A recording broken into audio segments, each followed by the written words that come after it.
My friends, I want to talk to you today very simply about government. And the need to use diplomacy and build international consensus to resolve our problems whenever possible.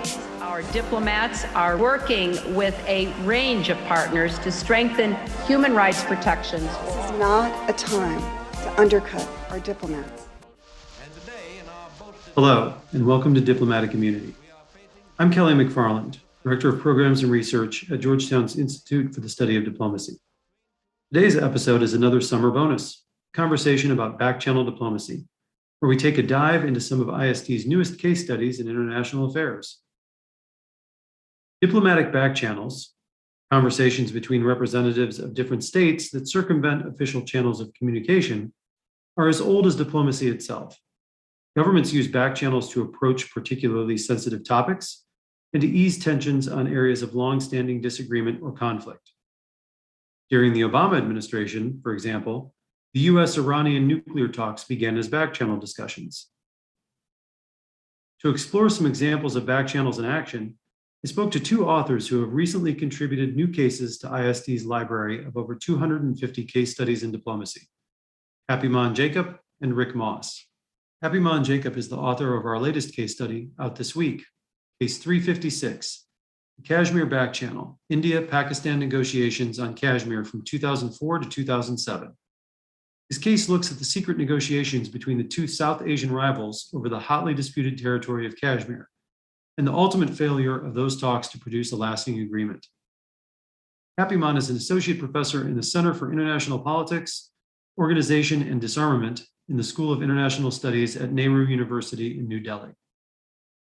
Rick Moss is the author of Case 353, Circumventing the Foreign Policy Bureaucracy, Henry Kissinger, Anatoly Dobrinin, and Back-Channel Diplomacy, which examines the behind-the-scenes communications in the late 1960s and early 1970s between Henry Kissinger, who served as President Nixon's national security advisor and later Secretary of State, and Anatoly Dobrinin, the Soviet Union's ambassador to the United States.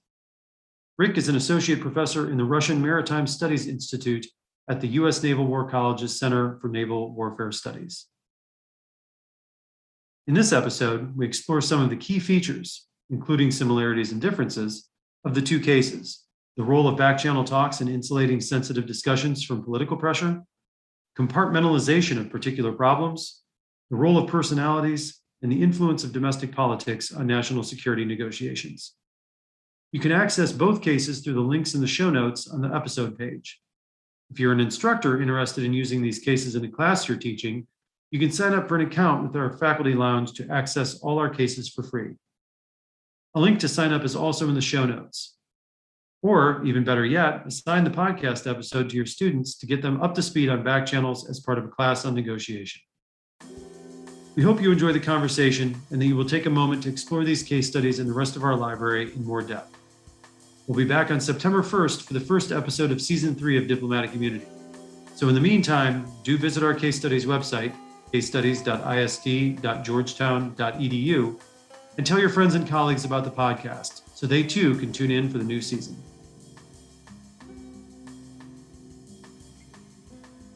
Rick Moss and Happymon Jacob, thank you for joining Diplomatic Immunity today. Rick, we're going to start off with you today. What makes back-channel diplomacy different from regular diplomacy, and what are the pros and cons? Well, it's distinguished from regular diplomacy by the fact that it tends to circumvent foreign policy bureaucracy. So in the United States, that may mean bypassing the United States Department of State, for example, which is in charge of doing diplomacy on behalf of the US government. In other countries, it tends to be bypassing like a foreign minister, or sometimes it's usually with the, or sometimes occasionally with the foreign minister's knowledge. But it's a way for the chief executive or the prime minister of a country to kind of reach out to either an adversary or an ally beyond the traditional foreign policy apparatus, if you want to call it that. And it has a number of pros and cons, for that matter. It is a tool in the diplomatic toolbox. Back channels are as old as diplomacy itself. They've been used to resolve crises like the Cuban Missile Crisis, for example. As Happymon will describe, it was used to negotiate the status of Kashmir between India and Pakistan. I'll have him talk more about that, the specific details. It ended up not necessarily bearing fruit with an actual agreement, but it did reduce tensions, for example. So in my own work, Nixon and his national security advisor, Henry Kissinger, used the back channel relationship between Kissinger and the Soviet ambassador, Anatoly Dobrynin, to usher in a period of détente or reduce tensions between the two superpowers. So on the pros, it can be used for diffusing crises, kind of getting around bureaucratic inertia, jump-starting negotiations or resolving issues in negotiations, formal negotiations that may be at an impasse. The cons, it can also be used for more nefarious purposes. And we've seen different actors do that in the past as well, trying to do things for political gain or to consolidate personal power, kind of beyond the electorate or the national interest, if you want to call it that. So again, pros and cons. It is an important tool in that diplomatic toolbox. It should not be used, in my findings, in place of diplomacy. It should be used to supplement traditional diplomacy rather than supplant it. With that, I'd love to hear from Happymon about the India-Pakistan issue. It's really a fascinating one. Yeah, and as you mentioned, you're both here today talking with us because you've written case studies on back channel diplomacy. And Happymon, I was curious to see if you had any sort of follow-ons to Rick at all, but also then Rick mentioned your case study, and be interested to see what role did back channel diplomacy play in easing the tensions between India and Pakistan during the years that you examine in your case study. Thank you, Kelly, so much. And thank you, Richard, for that very fine words about why back channel diplomacy is important. I mean, one of the things that, in my opinion, why back channel diplomacy is perhaps important, and I can certainly speak for the setting in South Asia between India and Pakistan. I think it provides a certain amount of political cover to the principals on both sides, the prime minister or the president on both sides, because sometimes it is not particularly useful to let everyone know that you're talking to your adversary. It might cost you politically and electorally in India or in Pakistan. So it provides a certain amount of political cover for these two sides to engage in a secret, discreet conversation and move towards, a certain amount of rapprochement between the two sides. And also sometimes, what happens is that in track one diplomacy, when you engage in a conversation with the other side, you are essentially acknowledging the other side's legitimacy as an actor, right? I mean, in South Asia, we also have a situation where you may have to talk to a quote unquote undesirable, entities from time to time, that could be a insurgent group, that could be a terror group, call it what you want. But the reality is that sometimes state actors will not be in a position to acknowledge the legitimacy of the other side. But when you engage in a conversation with the other side, it is seen that, hey, you are actually legitimizing the other side. But when you are in a back channel conversation, you can afford to avoid that, the granting of the legitimacy, as it were.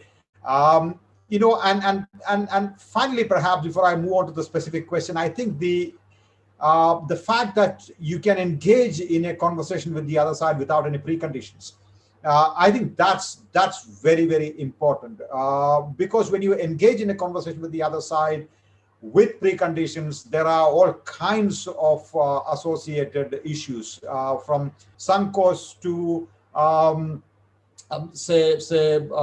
reputational costs domestically. Your opposition will come after you. There are all kinds of issues. So, you are engaging in a conversation without precondition with the other side. If it achieves something, very good. If it doesn't achieve, fantastic. No issues, no harm. I think that's a great way of going about dealing with some of the difficult issues that we have, especially between India and Pakistan. That takes me to the India-Pakistan question, as it were. So my own case study really is about the India-Pakistan back-channel negotiations on Kashmir, which were conducted from 2004 to 2007. So I sort of try and highlight how the political context emerged between the two sides for the Kashmir negotiators to pursue these negotiations, how the two political leaders on both sides established or decided to establish a back channel, and how the back channel functioned to the extent that is possible for me to know about it, and how the negotiators, back channel negotiators arrived at the agreement, and finally the circumstances that prevented the final ratification and implementation of the agreement. But Kelly, you asked how whether this back channel actually played any role in easing tensions between the two sides. It is important to sort of point out that this phase of peace and calm from 2004 to 2007 came in the wake of a very violent period between India and Pakistan. And you had, for example, in 1998, India and Pakistan went nuclear, developed nuclear weapons. In 1999, the two sides fought a limited war in Kargil. Right in 2001, the Indian Parliament was attacked by terror groups, and you had a 11-month standoff between the Indian and the Pakistani armed forces called the Operation Parakram. By the Indian side, we didn't go to war with each other, but you had a million plus battle-ready soldiers eyeball to eyeball on the India-Pakistan border. And in 2003, about 4 months before we had a ceasefire agreement between India and Pakistan, there was an audacious terrorist attack in Jammu and Kashmir on the Indian Army leadership. So you're talking about a very violent period. And then you have the two sides deciding to go deciding to start a back channel conversation on the most important dispute between India and Pakistan, which is the Jammu and Kashmir dispute, right? And this was a grand success because I would go as far as to say that this was perhaps easily the best period in the bilateral relationship between India and Pakistan in a very, very long time. Ceasefire violations between India and Pakistan reduced dramatically after the back channel negotiations started. Infiltration of terrorists into Jammu and Kashmir from the Pakistani side came down dramatically, and the terror attacks in Jammu and Kashmir also came down dramatically. So the two sides India and Pakistan implemented a slew of confidence building measures on Kashmir, such as trade and travel between the two sides, between the two divided sides of Jammu and Kashmir, a bus service, completely unheard of. A bus service between the two Kashmirs was inaugurated during the 2004-2007 period. But yes, this was clearly a huge success in my opinion. So just to follow up real quickly on something you said there, we were talking about the pros and cons of back channel diplomacy, and you recently wrote an article that New Delhi should bring its back channel into the open with the Taliban. Could you talk a little bit about why, in that case, you are making that analysis?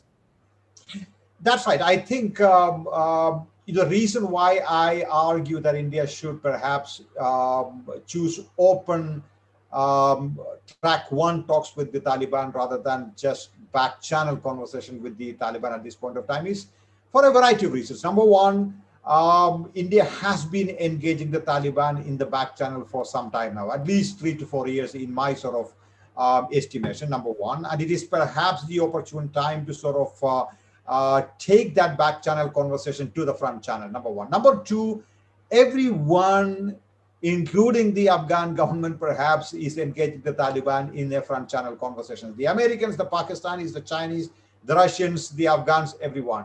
Only India is not engaging the Taliban in a front channel conversation. And the Taliban is keen that, it expands its network of relationship across the board in the international community. So why should India not? So the time is over for secret conversations. The time is over for back channel conversations. There's a time for back channel conversations, and there's a time for front channel conversations. Now, to my mind, the time has come for moving this conversation from the back channel to the front channel.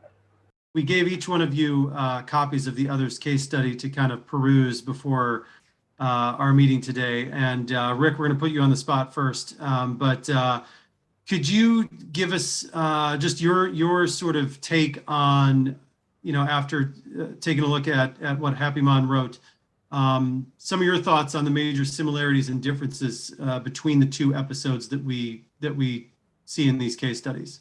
I want to thank you for sending me the case study that Happymon wrote, because it is fascinating. I was not familiar with this India-Pakistan channel that existed across multiple governments in India. That's a key difference right there. Compared to my case study looking at the Nixon administration, it was just Nixon and on the Soviet side, Brezhnev and their representatives. Whereas in the case of India, the Pakistan government remained the same under General Musharraf, but the government in India changed. Also, another key difference is something that Happymon mentioned earlier, and that's that the final agreement was never really implemented per se. There was the talk, and there was this progress and this diffusing of tensions, but there was no signing ceremony at the end of it all. That is a big contrast with my case study on Nixon and Brezhnev, where they signed a number of treaties and agreements at the Moscow summit. It was kind of putting a bow on these years of back channel diplomacy for Nixon. And unfortunately, and unfortunately to this day, you still have these nuclear armed powers in South Asia, and it has not had its final resolution yet. It has not had its I guess, signing ceremony, if you want to call it that. So that's another key difference there. A lot of overlap, both in terms of insulating negotiations over sensitive topics from political pressure. You see that in both case studies. You see the role of personalities matter, sometimes for the better, sometimes for the worse. In Happymon's case study, it was really interesting to see one government start the channel and then transition to another government, which they didn't necessarily have a lot of policy agreements across the board in domestic or foreign policy, but they were able to maintain that because they both parties saw the kind of continuance. You also see the removal of a back channel interlocutor by death in the case of Dixit, who was the national security advisor on the Indian side. Whereas on my case study, you had a continuity. It was always Kissinger and Dobrynin primarily. There were other actors. There was a chargé d'affaires, Yuri Vorontsov, who would occasionally transmit messages on Dobrynin's behalf to Kissinger. You saw Kissinger sometimes rely on his deputies, in particular Alexander Haig. You do have elements of that, but one of the main things that I think is an overlap is this compartmentalization that you see going on in both case studies. It is good to see that this tool in the diplomatic toolbox is actually used and continues to be used today, possibly, although we probably won't know about the specifics of that for a few years. No, I think first of all, I must say that Rick's case study was very useful for me because I'm writing a book on the Kashmir back channel for the Oxford University Press, and I'm also looking at some of the other cases from around the world. And I had, looked at the U.S. opening to China using again, Kissinger and Nixon, and I hadn't really looked at the U.S. Soviet case that much. And I think this was really very useful for me to sort of get some sense of that. I had also looked at very carefully the outreach to Iran during the Obama administration, and so I think where Rick's case study is different perhaps from mine is that I'm correct me if I'm wrong, but I think my case study deals with a very, very specific conversation. It is about Kashmir. It is all about Kashmir, and it is only about Kashmir. Whereas your work is a wide-ranging sort of conversation about a variety of issue areas and variety of objectives, right? Some of which were achieved. In our case, in my case, of course, the principal objective of the conversation was to settle the Kashmir dispute, and that was not arrived at. Although there were some spin-off benefits from this particular conversation. You had CBMs and that, this and the other, which the track one picked up from track two, sorry, back channel. And so to that extent, there was some utility to it. But I think the Kissinger back channel was really, in my opinion, the way I read Rick's paper is that it was a wide-ranging conversation. The other thing that I picked up really is about the uneasiness in other bureaucracies and other departments in the United States, especially, that comes across quite clearly in Rick's work. Whereas in India, that was not to be the case, simply because the principal interlocutor or the back channel negotiator on the Indian side, the Satinder Lamba, was himself a former foreign service officer and a very well-respected insider, as it were, right? I mean, he was, on the one hand, the special envoy for India and Pakistan, and on the other hand, the interlocutor, back channel interlocutor with the Pakistani side. And he had excellent relationship with the various bureaucracies in India, be it the agencies or with the various individuals within the foreign ministry. So we didn't have that, the question of jealousy or trying to undercut or trying to snoop. So none of that really happened. So I think that's one, again, difference between the Rick's case study and mine. But I think where we do agree is that, back channel functions as an enabler. Back channel is perhaps not the outcome in itself. This is a major enabler, and I think that's how it must be seen.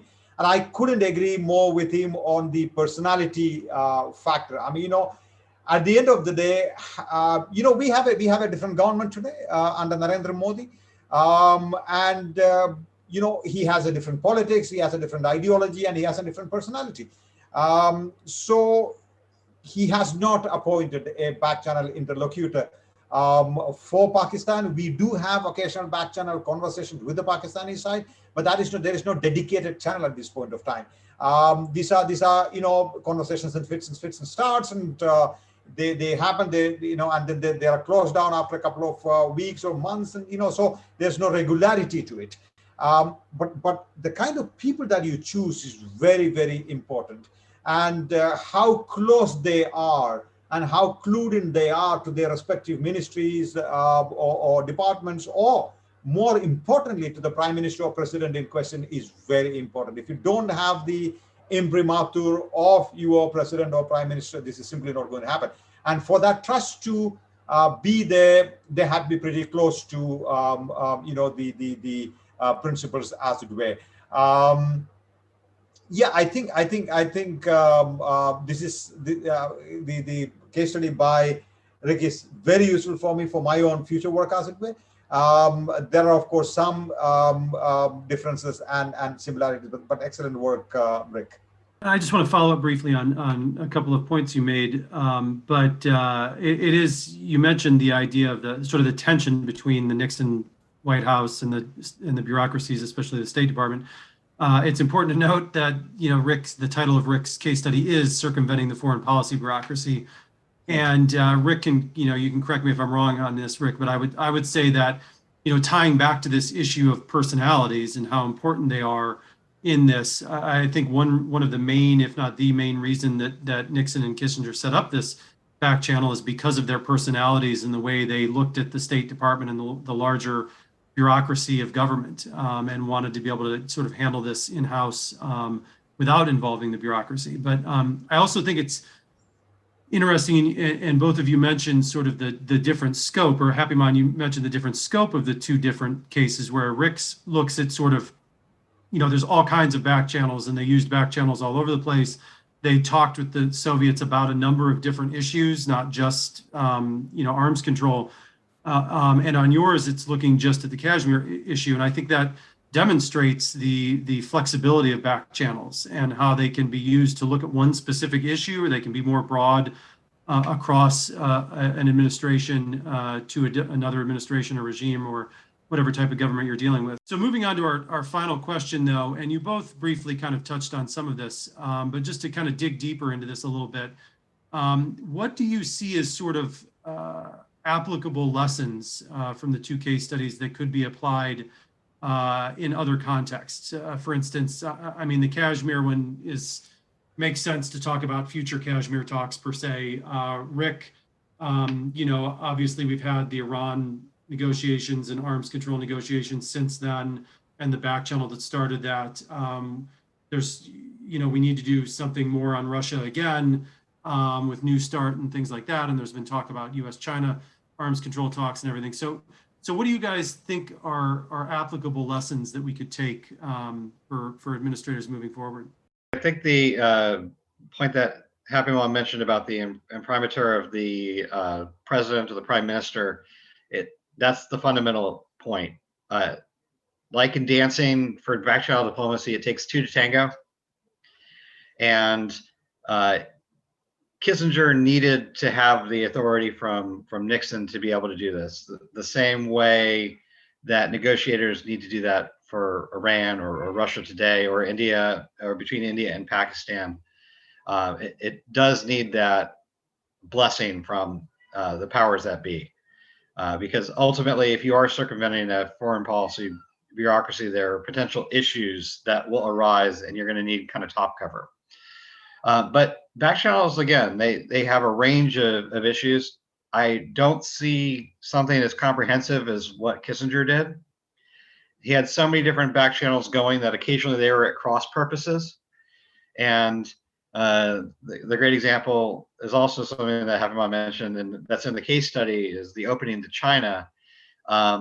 Nixon had a whole web of back channels to reach out to People's Republic of China, tried it through Poland, tried it through Yugoslavia, tried it through to various ones. But the one that ended up working was through Pakistan, and it was under General Yahya Khan.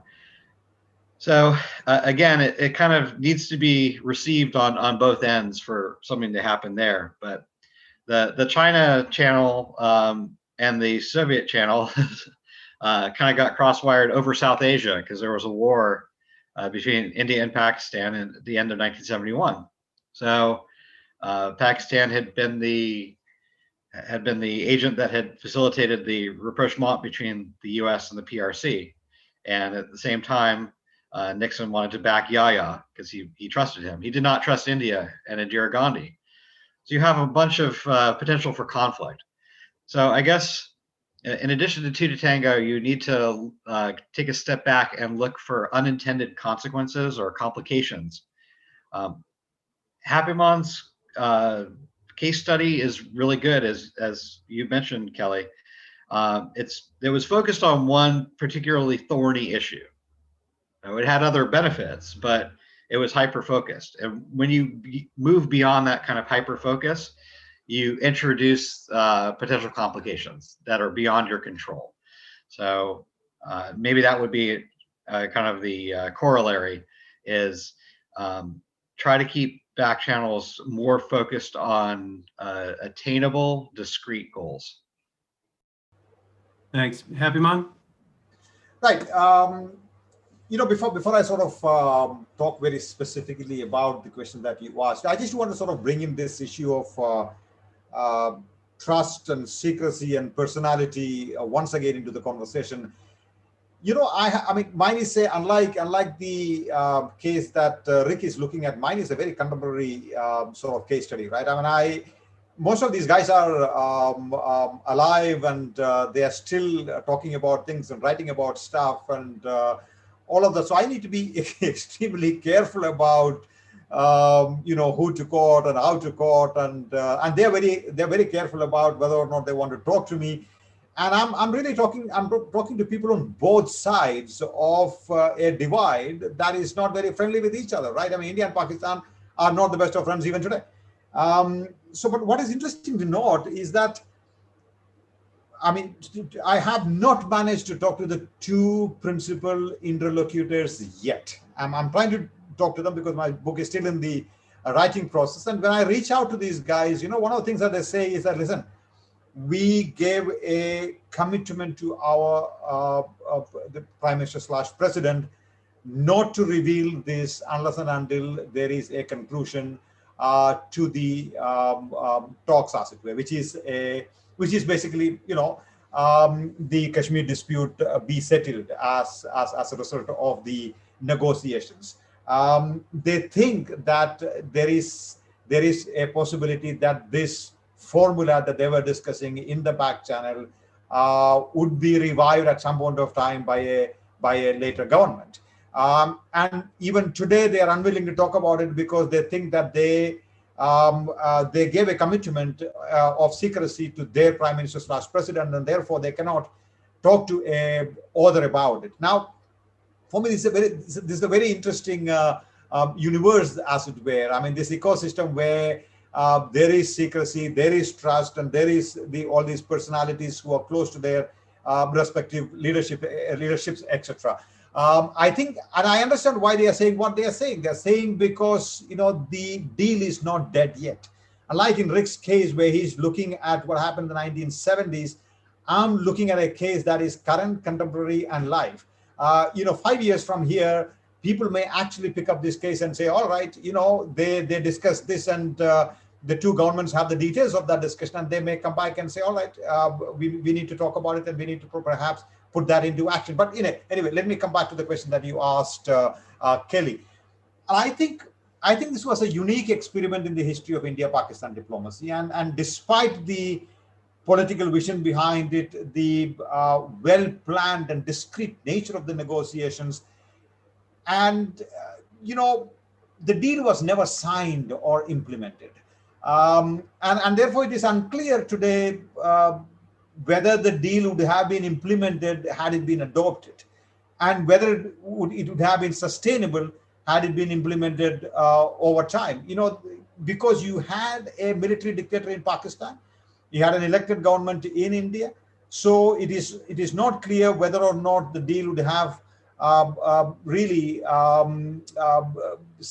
would have been sustainable had the two governments actually agreed to implement it.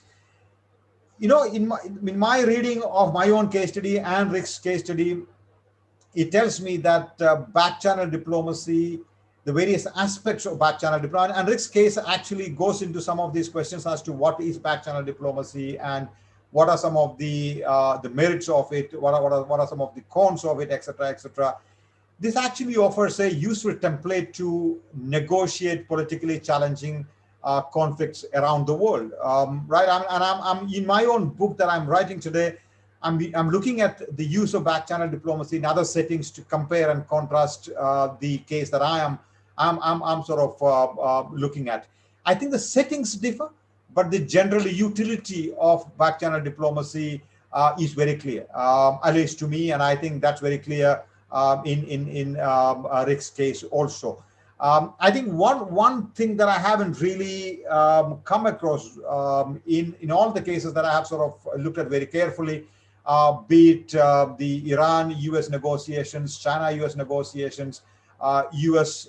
Soviet negotiations, is the linkage with domestic politics. And I think this is quite pronounced in the Indian case. I haven't really explained that in my case that I wrote for you. I mean, there's only so much I can, put in a 10,000 word case study, but I'm sort of exploring this further in my book.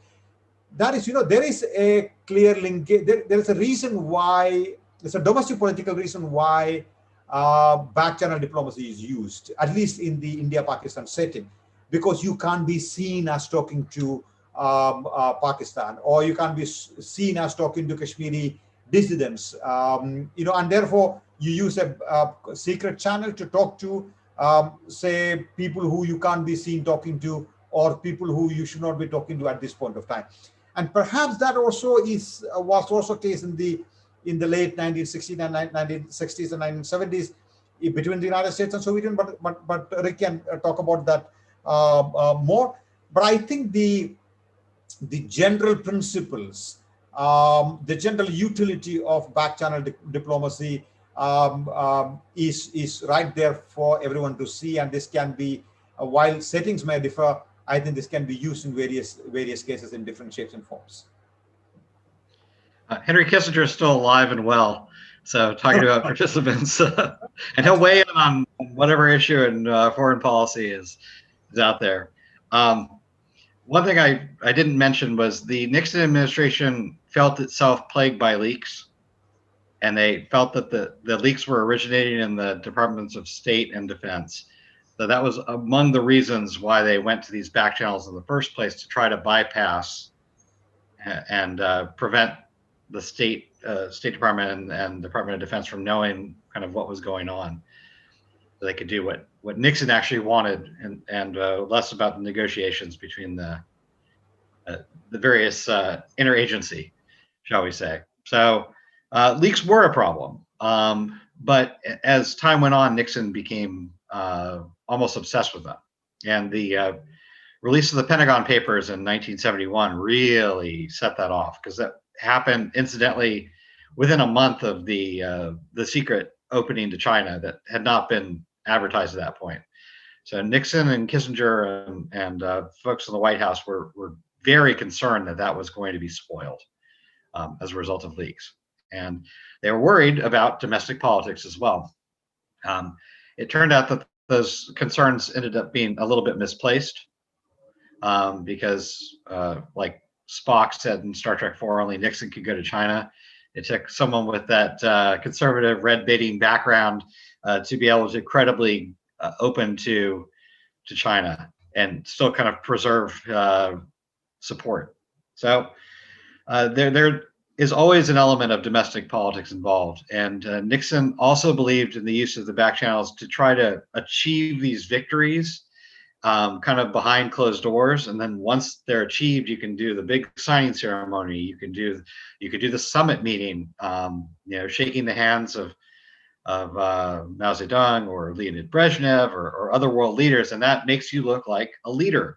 And that helps you in domestic politics. And Nixon understood that. And there's that element kind of behind the scenes. Again, it's mostly unstated in the documents, but in Nixon tapes and other more candid sources, you do hear a lot of those deliberations related to, well, how's this going to play out in the election in 1972 or the midterm elections in 1970 or whatnot. So domestic politics remain always there with back channels.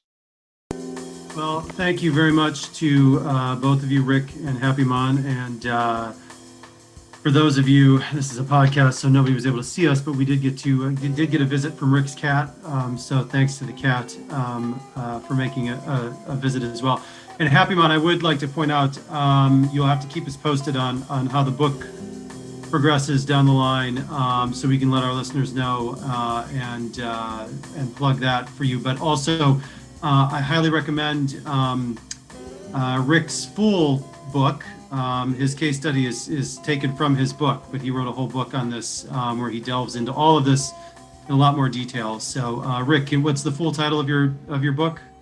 It is Nixon's Back Channel to Moscow. Thank you again, Rick and Happymon. I really appreciate it.